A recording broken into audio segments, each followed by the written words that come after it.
5, 6, 7, 8. Spotlight. On stage at MMT. Spotlight. I meet the cast, crew, and company. Spotlight. Sit back, On relax, stage and tonight. give us a Spotlight on stage at MMT. Welcome back to Spotlight on Stage. This afternoon we are welcoming Angelica, and we have a change of scene for those that have been watching the past couple of episodes. We are now in the lobby because there is rehearsal happening on stage, so we are changing our set location. So I'll let Angelica introduce herself a little bit to everyone at home. Hi, like a newscaster. I'm Angelica, for anyone that doesn't know me. I've been involved with DPAC, MMT for I think 12 or 13 years. I was trying to do the math. It's been a long time. I think I was 16, maybe 15 Yeah. when I did my first show, and now I'm not that old. So, yeah, it's been quite the journey of being in so many different locations with Jordan and Lewis, and just so many different evolutions of this company. It's really exciting to see how far you guys have come and to be a part of so many different facets of it. Part of history. Yeah. Indeed. All right, so we have to just touch on the prom story. We have to do it because it's your legacy. So, It's iconic. so back in the park, we used to do the Wizard of Oz. Almost every year we did the Wizard of Oz. I think there was one season maybe that we didn't. And as we cycled through, we always looked to upcoming young talent to play Dorothy, and it was this young lady's turn one particular year. And why don't you relay the story to them? Yeah, so it was my senior year of high school, and I was supposed to go to the prom with my boyfriend at the time, and he broke up with me, a while before prom, but and then I got cast in The Wizard of Oz and as Dorothy, and I had the option of going to prom with all my friends, which would have been fun, but then I had the option also of being in The Wizard of Oz and being Dorothy, and I was just so excited about that I was like, you know what? I don't need prom. It's not worth it. So, and I had, obviously this really fun opportunity to be in a show instead. So, and I think at that time, it might have been one of my first sort of lead roles, too, with you Yeah, guys. probably, sure. So that was also super exciting. But it ended up being one of my favorite memories, probably, of all time. I came to the park in a big, floofy, vintage prom dress, and the guys that were playing my Scarecrow, the Lion, and the Tin Man, they all kind of got smart for the night, and my mom made some cookies and brownies. We brought sparkling apple cider to the park, and we just had a little thing before the show. It was Your so own much little fun. prom in the park. It was so much fun. So much better than going to senior prom, 100%. So that story has lived on. I mean, it was just happened yesterday, so of course it hasn't been long. But no, it's an earmark of any performer when they're willing to give up something as momentous as that, because when you're in that high school mindset, there are those things, and how interesting that we talk about this story now at a time when what we all knew as being high school seniors is vastly different now than it was even the year before last. So that's a great story, and thank you for telling it. I'll never forget it. Can you tell us a little bit about your performing experiences before either DPAC or MMT, other things in school or college or anything like that? Just your experience. Okay. So I had done only a couple shows in school, and then I had done, I think maybe one or two community theater productions outside of you guys. But those were that sort of process where you rehearse over months and months and months. And I think my first show with DPAC was Godspell, and I think that was a week. It was maybe sort of like a summer program sort of Yes, thing. Jeff Barrett directed that, Yes, correct? indeed. Shout out to So- Jeff. I think I want to say it was like a week, maybe two. It might have been 2 weeks. But I just remember it being very, very fast, when they still are. But at the time, it was such an adjustment from going from several months of going after school and for other productions. So that was yeah, my experience before you guys was pretty minimal, and then, you know, through being with you guys, I've been able to do a lot more Sure, because sure. because rehearsals are so quick. And I'm going to be honest, I don't remember. Did you go to college? I did What did you go to school for? musical theater, And where? writer. What shows did you do while you were there? Not many. Sorry. They. I'm not a dancer, really. A lot of shows were dance shows. Okay. They were transitioning to a BFA program from a BM program when I arrived. I got myself a BM, a Bachelor of Music in Musical Theater. Gotcha. And so before I got there, they were, Westminster is a part of Rider. So a lot of the shows that they were doing were more like legit musical theater, Sure. which I love. And more like, I'm here to sing and tell you a story type of shows. And then it started to transition to more big dance number shows. So I wasn't in many shows there. So I filled in that need for by coming to you guys in the Right. summer.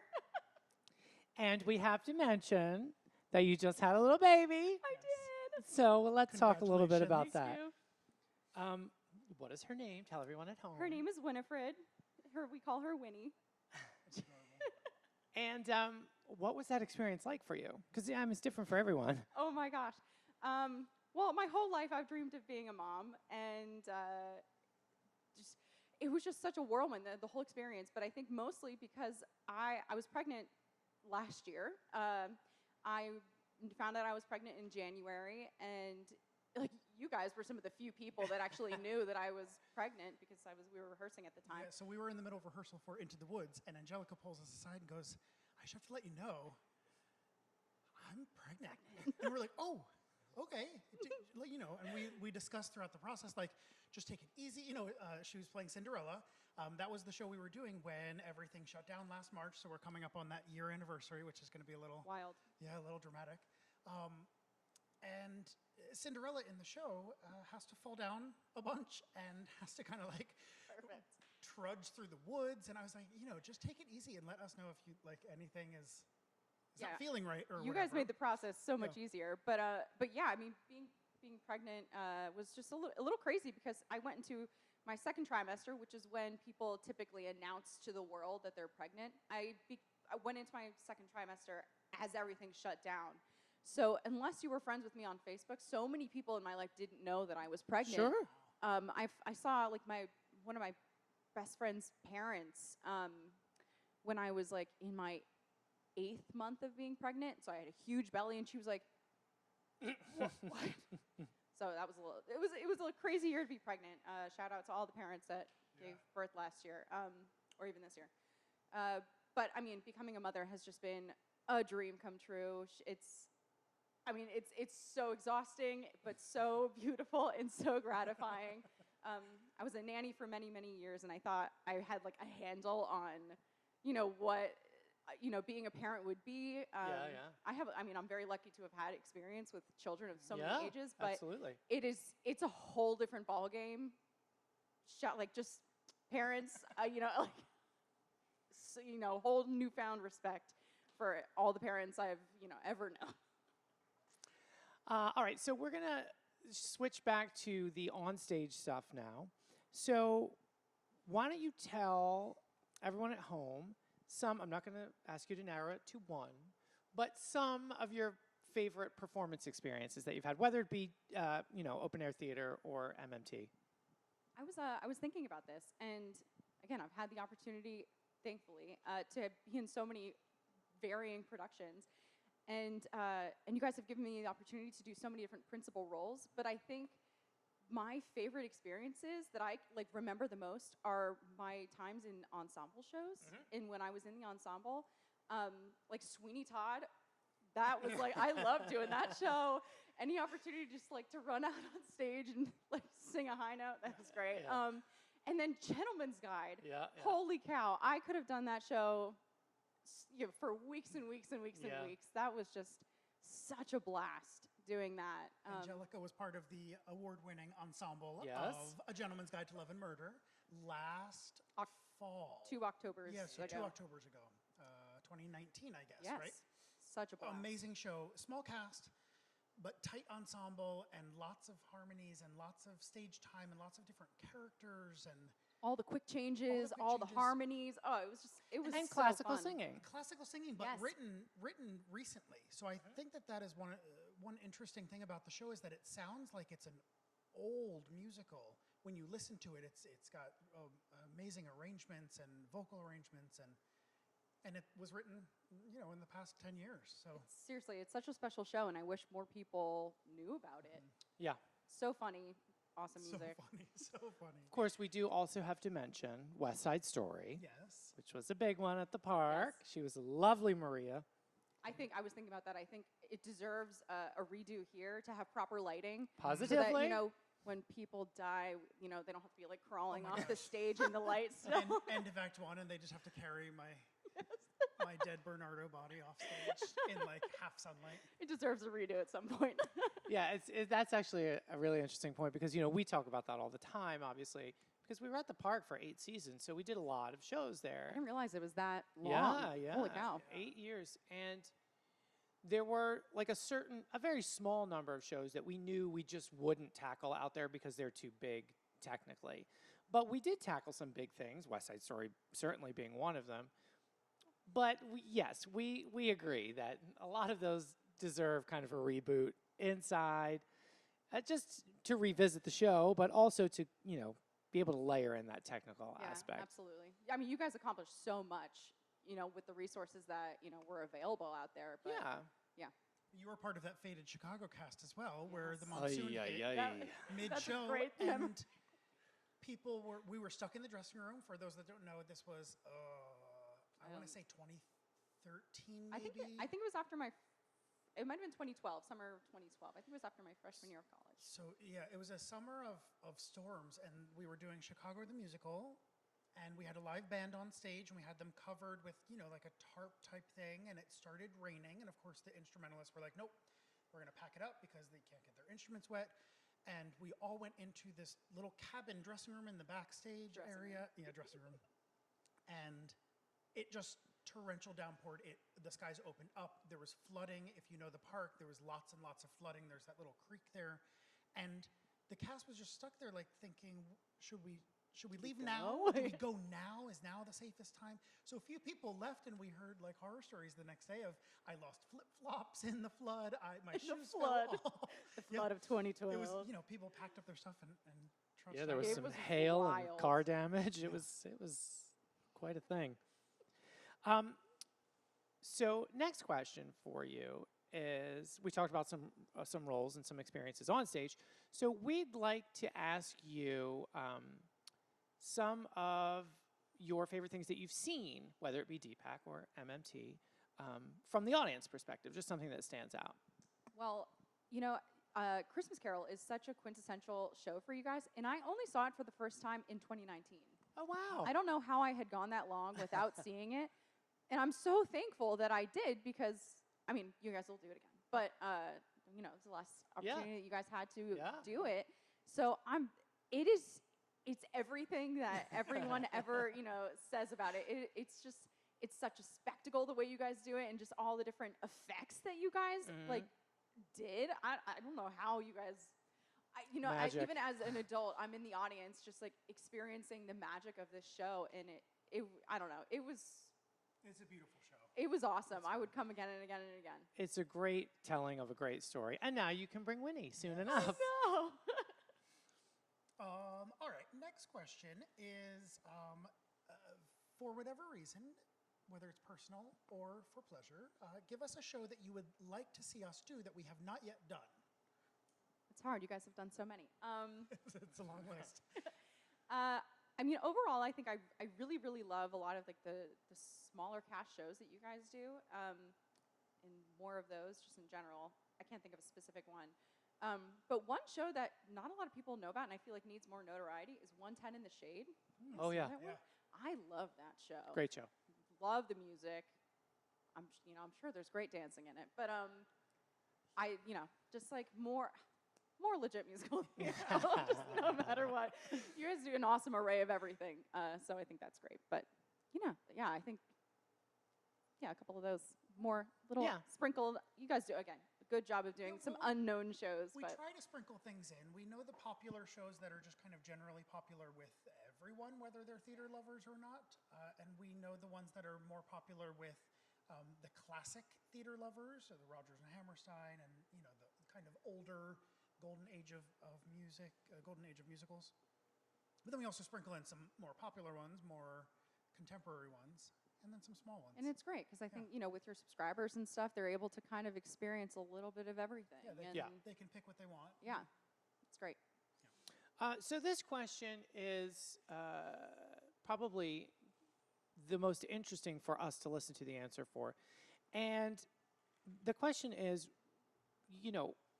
why do you keep coming and donating your time and your talents to a place that there is no monetary stipend?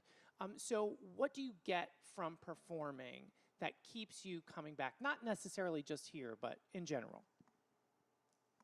I just got a little choked up. I mean, like doing theater in general, I think this is, people's general response, but, the fact that you get to step into somebody else's shoes and just freely do whatever, you might only do when nobody's watching, like in real life. Yeah. I think that's really, really special, and it's like cathartic at times. And then you get to, just tell a story. Again, also so special. But here specifically, I mean, the technical aspect of the fact that the commitment time is not that long is great. But what has kept me coming back here for so long, from, my teen years to an adult, is just the whole, it's such a tight-knit community here, but not in a way that I think isn't approachable. I have seen so many people come into this company and just find their place here, just people from all walks of life. And I think that is in some community theaters can be really cliquey, and it can be hard to find your place in those different theaters. But I think that's a really, really special thing about MMT is that everybody kind of finds their place and, finds their role in the family that is Music Mountain Theater. No, that's very true. I mean, there's room for everyone here. And I think that it's always been my take because, unfortunately, a lot of times community theater can have that reputation of being a little cliquey. And coming from the production end of it, I think that sometimes that, and this is just a guess, but I think that sometimes that can come from the fact that the people who are on the other side need to know that they have people that they can rely on, So by default, you go back to people that you've already worked with, that you can rely on. And the trap there is that just leaning on that so much as a crutch, you just end up using the same people over and over again. We are lucky enough to have the opportunity to produce so many shows over the course of a year. There's no way we could only rely on the same 10 or 20 people. So, it's a tricky thing to do because you want to use people will give you the product, and luckily we have very many people here who will do that for us. All right, so we're going to switch gears now to our little Inside the Actor Studio bit. So we're just going to ask you these 10 questions, and we just want you to say the first thing that comes into your mind. All right. Favorite musical? Oh, I hate this question. And I think my default is always just West Side Story. I think I just really never get tired of it. Well, it's a great one. It's great. Least favorite musical? I really didn't like Anastasia. I loved the movie. I don't really either. I really didn't like the show. But side note, I feel like I didn't like it as much as I wanted to because of some of the technical aspects of it, where I felt like it was the story is so great as it is, the music is so great as it is, and they were trying to do a lot of It was a little distracting. kind of Yeah. in-your-face technology. And, I had a friend who was in it, who was in my studio at school, so I went and supported him, and I wanted to come away just so excited about it. Yeah. That's enough. That's me. All right, next question. What sound or noise do you love? It's cheesy. My daughter's little happy coo. She goes, "Ooh." She's a singer. Oh, she's very vocal, that's for sure. On the other end, what sound or noise do you hate?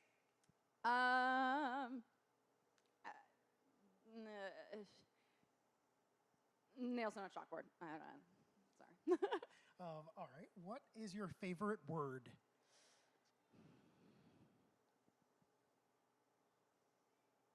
Winifred. What is your least favorite word?